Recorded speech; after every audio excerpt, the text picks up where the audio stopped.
Okay, we're going to start today, Chapter 8, the Constitution, 1788 to today. And we got a picture of James Madison there. He's basically the father, or they call him the father of the Constitution. He wrote quite a bit of the Constitution. All right, Lesson 1, Principles of the Constitution. Our Constitution. The United States presents the American solution to the challenge of government. This solution is based on 7 key principles: popular sovereignty, a Republican form of government, limited government, federalism, separation of powers, checks and balances, and individual rights. Popular sovereignty. The Constitution begins with an introduction, a preamble. With its first words, "We the people," the preamble lays the foundation of the American system of government. Popular sovereignty, or authority of the people. The preamble makes it clear that it is the people of the United States who hold the power and who establish a system of government for their own well-being. The nation is a republic. How do the people rule in the United States? The Constitution establishes a Republican form of government. A republic is a government in which the people rule through elected representatives. These representatives make the laws and conduct government on behalf of the people. In general, the terms republic and representative government mean the same thing. Limited government.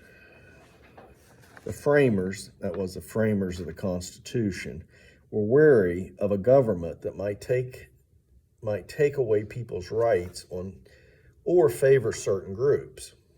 At the same time, they realized that the nation needed a stronger government than the Articles of Confederation had provided.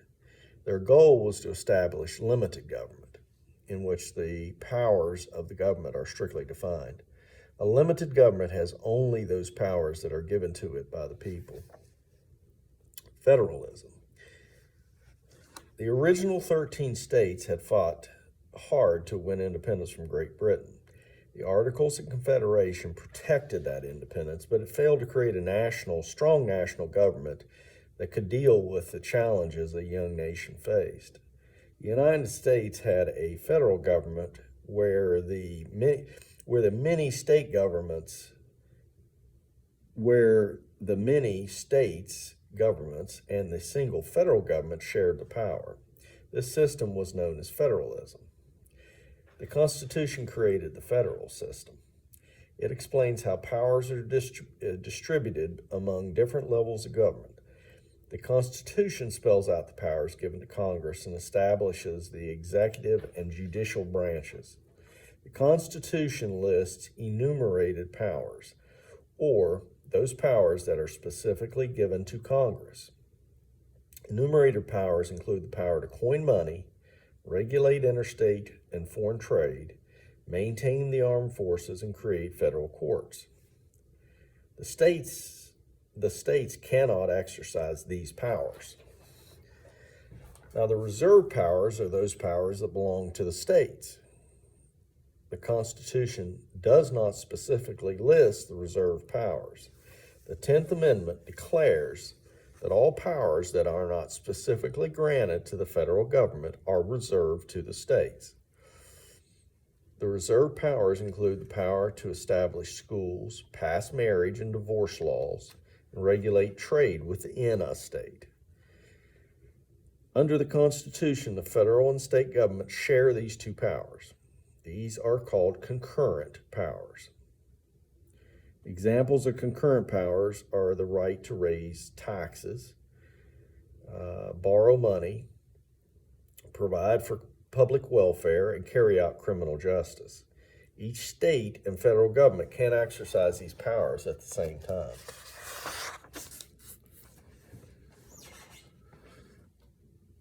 While states have their own land and powers, the Constitution is the supreme law of the land.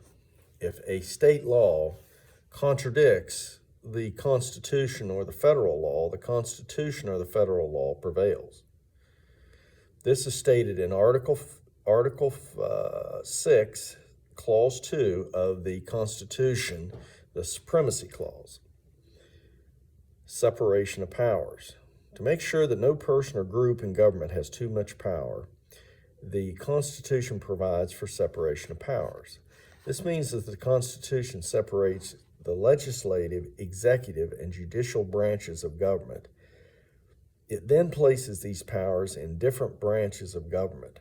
Each branch has a different or limited power or duty and responsibility. Here's how the checks and balances work. The framers did more than separate the branches of government. They set up a system of checks and balances. Under this system, each branch of government can check or limit the power of the other branch. This system helps maintain a balance of power of the three branches. Here is an example of how the system of checks and balances works. Congress, which is in the legislative branch, has the power to pass a law. If the president disagrees with the law, he or she can reject it through the presidential power of veto. This veto power checks the power of Congress. At the same time, Congress can override the president's veto. This checks the power of the executive branch, which is where the presidency is. The Supreme Court, the judicial branch, the third branch of government, also has an important checks and balance over the other branches. The Supreme Court has the power to interpret the Constitution and to decide whether or not the actions by the legislative and the judicial branches will be allowed. Congress can check decisions made by the courts by beginning the process of changing the Constitution itself. For example, the Supreme Court ruled in 1857, in the Dred Scott decision, that enslaved African Americans were not citizens. In 1866, Congress proposed the 14th Amendment. An amendment is a change. Just when I say amendment, you think change. The amendment was meant to grant full citizenship to formerly enslaved African Americans. When ratified by the states in 1868, the 14th Amendment had the effect of overruling Dred Scott's decision. There are several ways in which the branches of government check and balance one another. The diagram on the next page shows the system in detail. Here's a picture of that.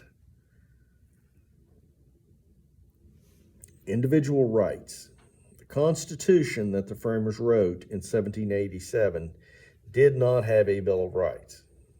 These 10 amendments, changes, became part of the Constitution in 1791, and they guarantee basic freedoms and liberties, which include, and you've heard these a lot, freedom of religion, freedom of speech in the press, freedom to assemble, the right to bear arms, that's your Second Amendment, the right to a speedy and public trial, the right to be free from unreasonable searches and seizures, freedom from cruel and unusual punishments, and there's a few more. Since 1791, other constitutional amendments have expanded on the rights of American people. For example, amendments to abolish slavery, define citizenship, guaranteed equal protection under the law for all people, guaranteed the right to vote for people 18 years or older. These amendments have also authorized the direct and popular election of senators.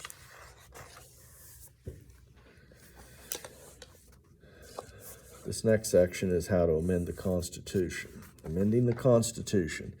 The United States Constitution is the world's oldest written constitution. It is also a short document compared to many other constitutions.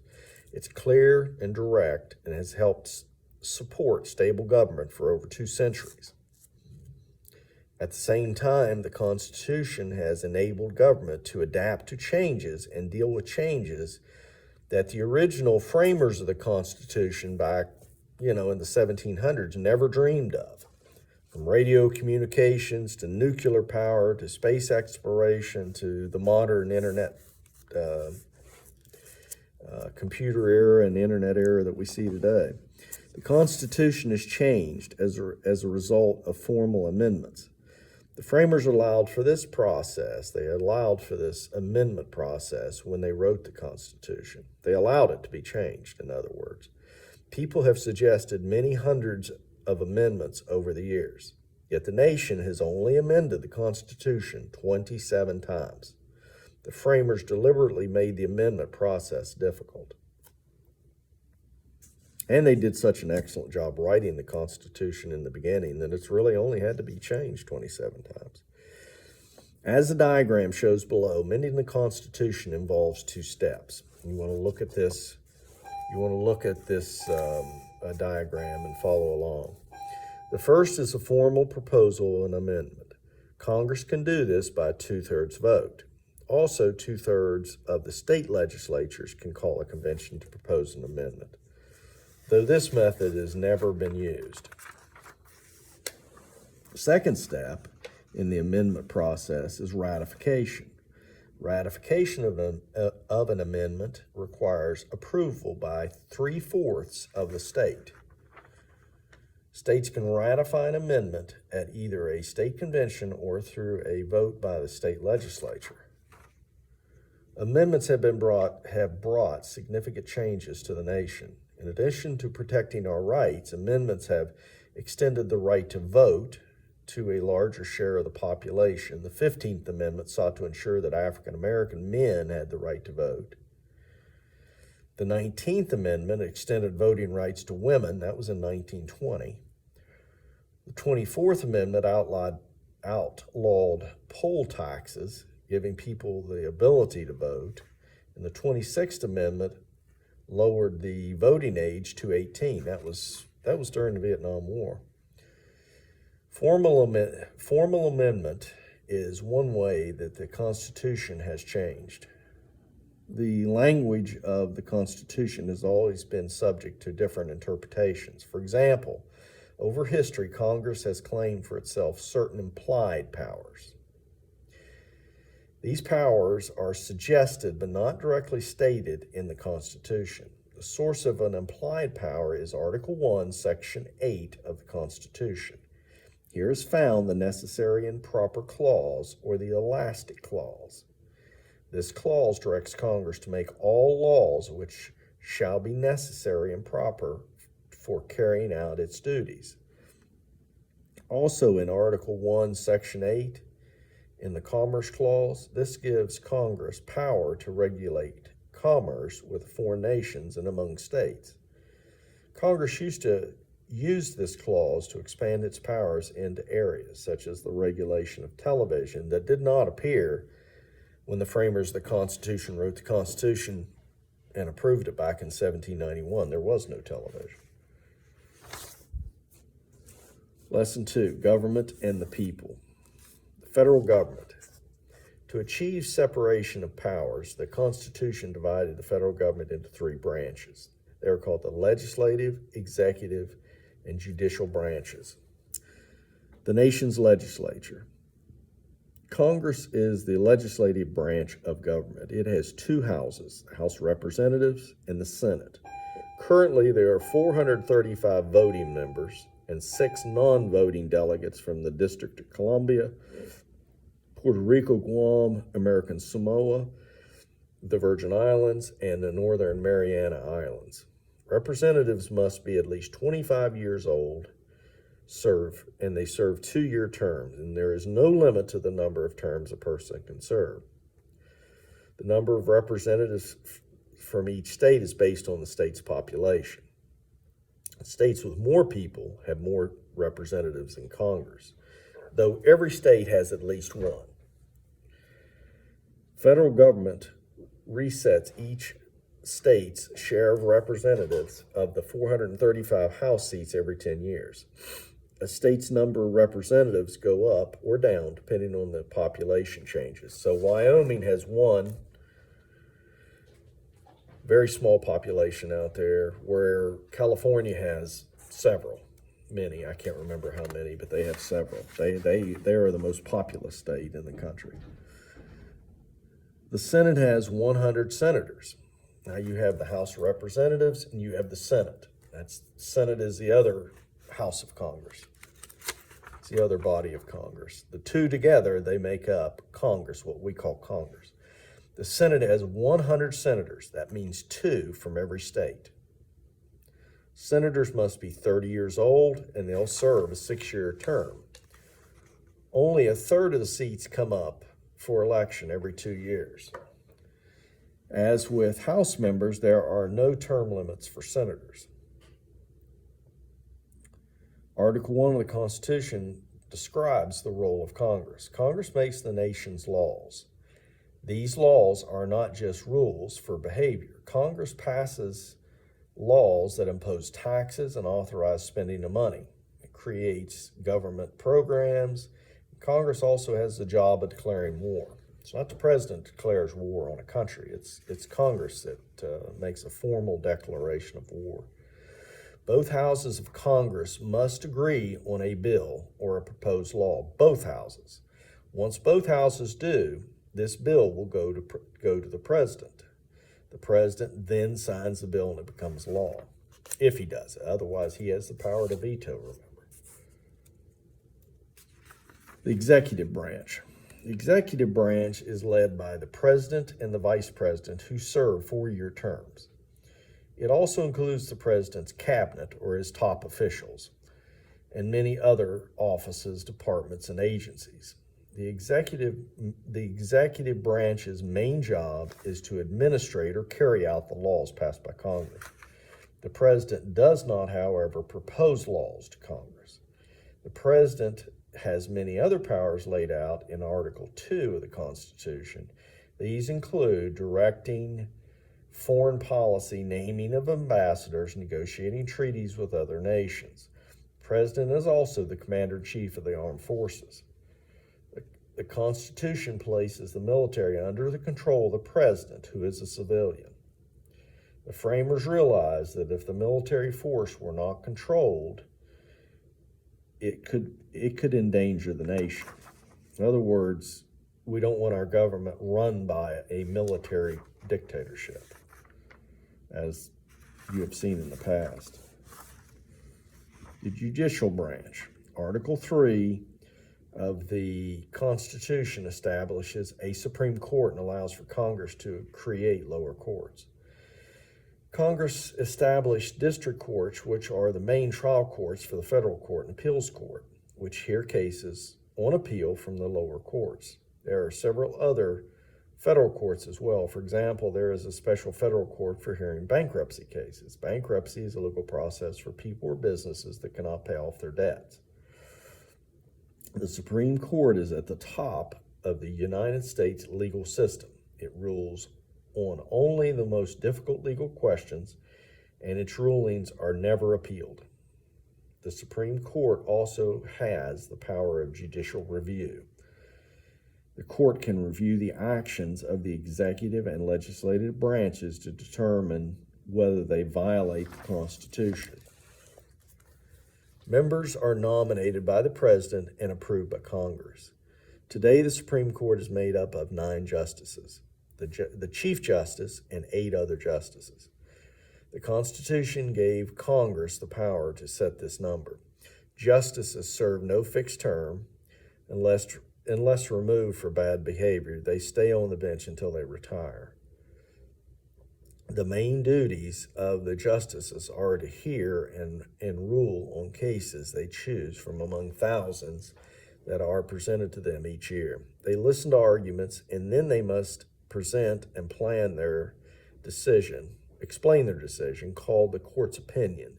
This opinion is then used by the lower courts in making their rulings.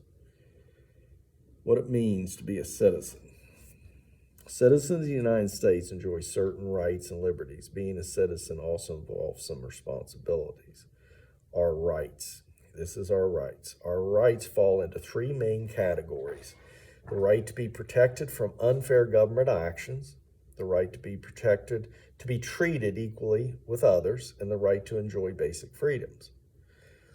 Our government must treat people fairly and accordingly to clear rules. This is spelled out in the 5th Amendment, which says no one shall be deprived of life, liberty, or property without which says no one shall be deprived of life, liberty, or property without due process of law. Due process means the government must follow established procedures in taking action against a citizen. The 14th Amendment guarantees all people equal protection of the law. This principle means all people, regardless of race, religion, or political belief, must receive same treatment under the law. The First Amendment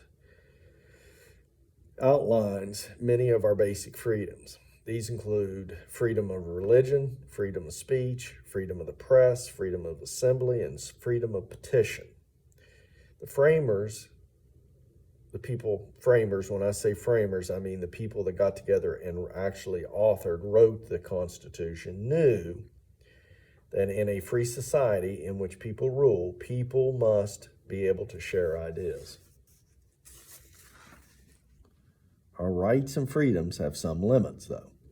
For example, government cannot limit our freedom of speech. For example, government can limit our freedom of speech or our right to hold a protest if it threatens public safety or health.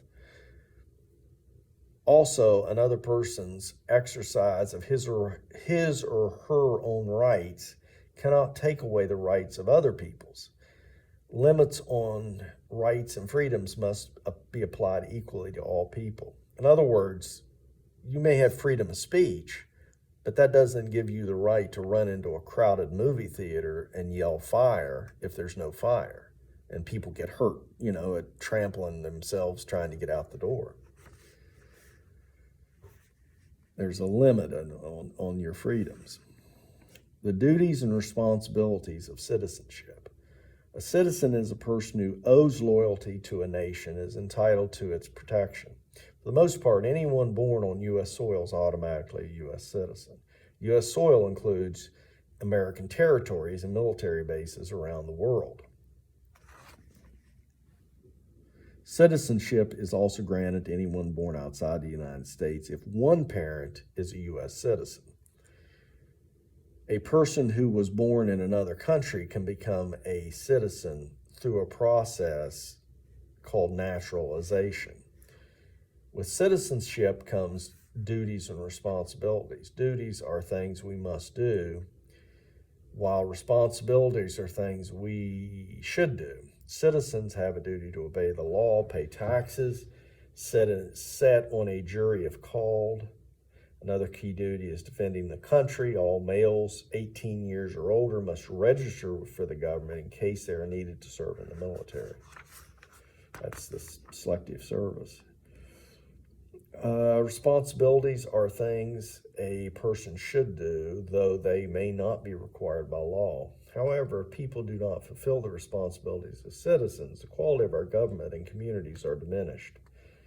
Exercising the right to vote is probably the most important responsibility of a citizen. Voting allows you to participate in your government and guides its direction.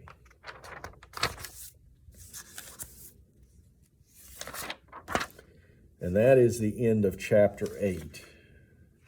What follows is the entire U.S. Constitution with all its with its preamble, all the articles which lay out the duties of each branch of government, the signers to the Constitution. These are the men that actually had a hand in writing the Constitution. It's interesting to take a look at that. And then you get to the amendments page. Amendment means change. It's pretty interesting to read through the amendments. The First Amendment is what we call the first 10 amendments here are from 1 to 10 are what we call the Bill of Rights, the first 10 amendments to the Constitution. They were the first ever be put in there. Once they finished writing the document, they thought, we got to make a few changes here, and here they are, the first 10. And they're interesting to read through. The first one especially, that has the big 5 in it. freedom of speech, the one you're most familiar with, the freedom of speech, freedom of the press, freedom to assemble, freedom to petition the government, things like that. Number two, the Second Amendment is one everybody's familiar with their Second Amendment rights, the right to bear arms. It means the right to own a gun. And then everybody's heard the fifth, no one should be held to answer for, basically to testify against yourself in a court of law. The Fifth Amendment, if you've ever heard somebody saying, I'm going to take the Fifth Amendment, I'm going to invoke my Fifth Amendment right. So anyway, it'll be well worth your time to go through and take a look at the Constitution, the articles, which basically are like little chapters, and it's broken down into the executive branch, the legislative, and the judicial branches, and their duties, and what they have to do. And then the amendments, which are the changes to all that. So as our society has changed over the years.